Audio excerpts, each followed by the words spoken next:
And again I saw. And I saw that the one that was cast as profane from the mountain of God had developed another strategy. And I was troubled in my spirit. I said, why does the devil always have a way of countering so many things God does in order to have a harvest?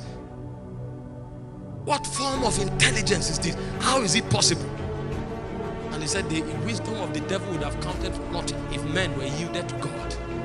So the power is not in the intelligence of darkness. It is in the disloyalty, the rebellion of the sons of light. And I saw the machinations of darkness. And I saw what I term as mutation. I said, what form of intelligence is this? I saw a man prophesying with power and preaching against immorality. And the next step, the same man is committing immorality. I now said, this is against the law of the spirit. Light and darkness cannot cohabit. What form of wisdom is this? So the devil is not fighting the man who is hungry for God. The devil just wants to create an occasion where the man can add darkness to light. And he calls it mutation. And that is the first that will disqualify the army of God. Because you are neither hot nor cold, I will spit you out of my mouth. So it is not even the devil that will disqualify you. God will reject you. Because you are a combination of light and darkness. The first healing tonight will begin from the soul. Because it's corruption.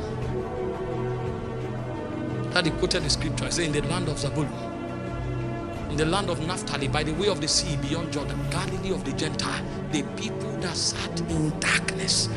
That's what it means. More than 80% of the young preachers are compromised. We know what to do to move fire.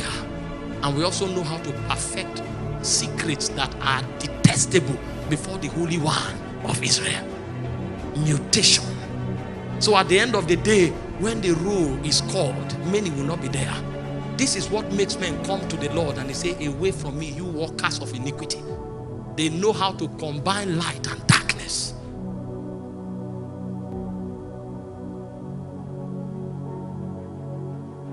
And I looked again and I saw another mystery. He called it dislocation.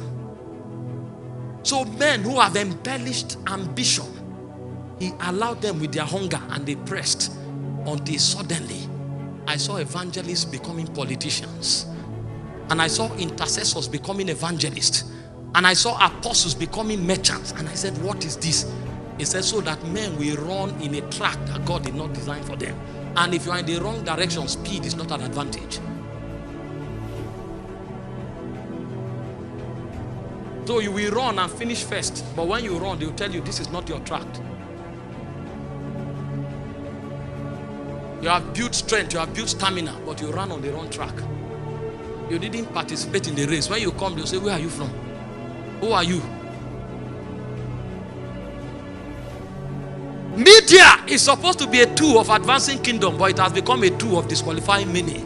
Because many are called into ministry by Facebook. It's about like and followership. But no man can isolate the counsel of God. There's no testimony. We are quoting men, quoting their rhymes. A man can score your message, but he doesn't have the life that the message communicates. Darkness. I said, why did the fathers get it right? He said, because they only did what God told them.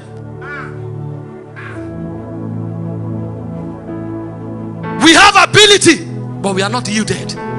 How did they succeed? They were comfortable with what God told them. So a man is comfortable if he's not known all his life.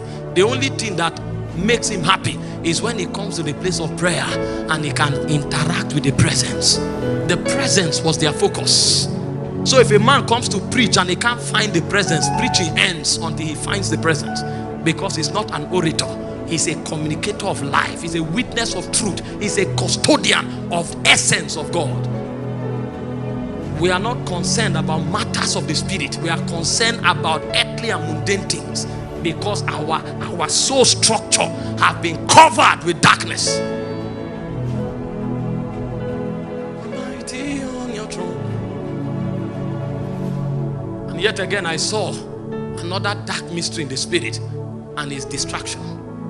It's not a sin. Everybody prides himself to claim to be holy, but there is something that depletes our energy. It's called distraction. So the guy prays in tongues for 4 hours. He diffuses it in 10 minutes. And then he follows a cycle. He takes 1 step forward, he takes 3 steps backward.